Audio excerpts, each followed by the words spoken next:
I'm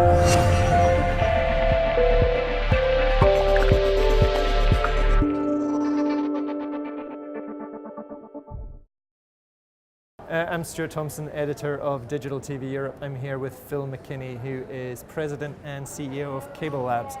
Phil, looking at the next few years, what sort of services and applications do you think are going to define what cable needs to do and what it needs to support? What new things does cable need to do? Well, with broadband speeds, it's going to open up a whole new world of new kinds of products and services.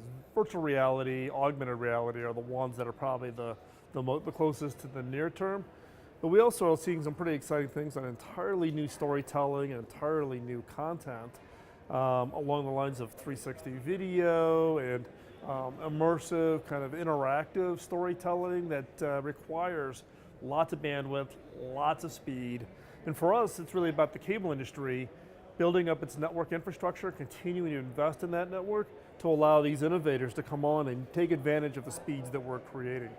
Now I know you're developing some new technologies such as full duplex, DOCSIS and coherent optics. Can you tell me a little bit about those and what they offer for the cable industry? Well, first off, full duplex DOCSIS is the next generation of DOCSIS 3.1. It builds on top of all the work that we did over the last 2 years in creating DOCSIS 3.1, which gives you 10 gig down, 1 gig up. Full duplex addresses symmetrical broadband.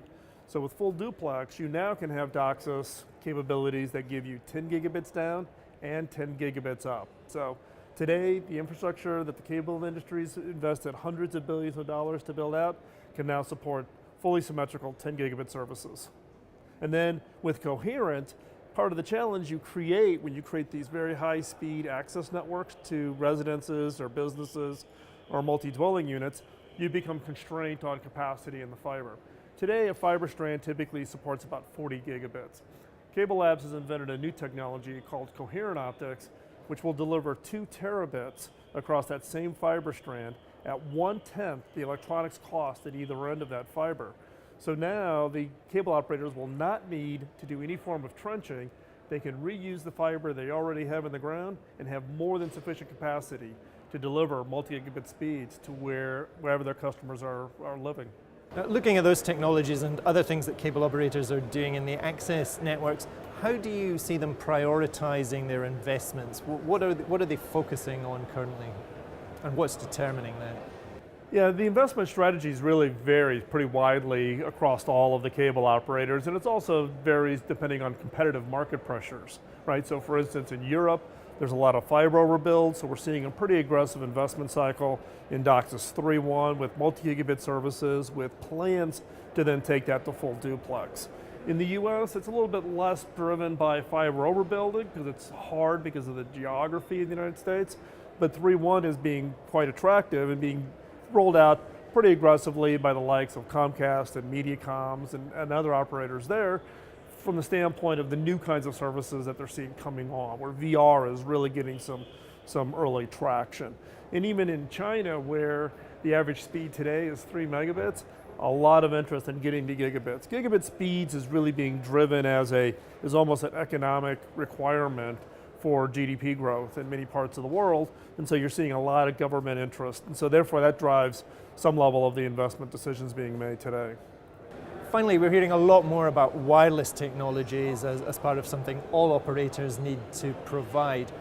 How is CableLabs approaching the wireless side of things, and what do cable operators need in terms of wireless technologies? Well, wireless is important. In the case of CableLabs, more than half of our members also are mobile network operators. And wireless is now our largest research area, if you look at the standpoint of staffing and dollars committed. So wireless is no longer an optional play. Consumers don't want to leave their broadband at home. They want to take their broadband with them.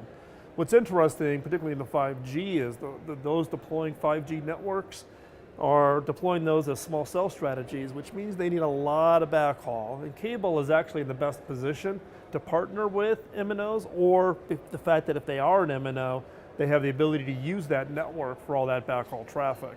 So I think it's going to be an interesting kind of a converged network strategy of fixed networks and that wireless networks to deliver a consistent availability of some level of gigabit speeds. Wireless today is not quite there. From the speed perspective, it's the hope of 5G, but wireline always will deliver faster speeds. It's just a law of physics from what you can deliver. But the ability for that consumer to take that gigabit speeds from the home, out traveling about, into work, in the public venues, areas, that just becomes part of just the consistent experience that consumers are expecting today.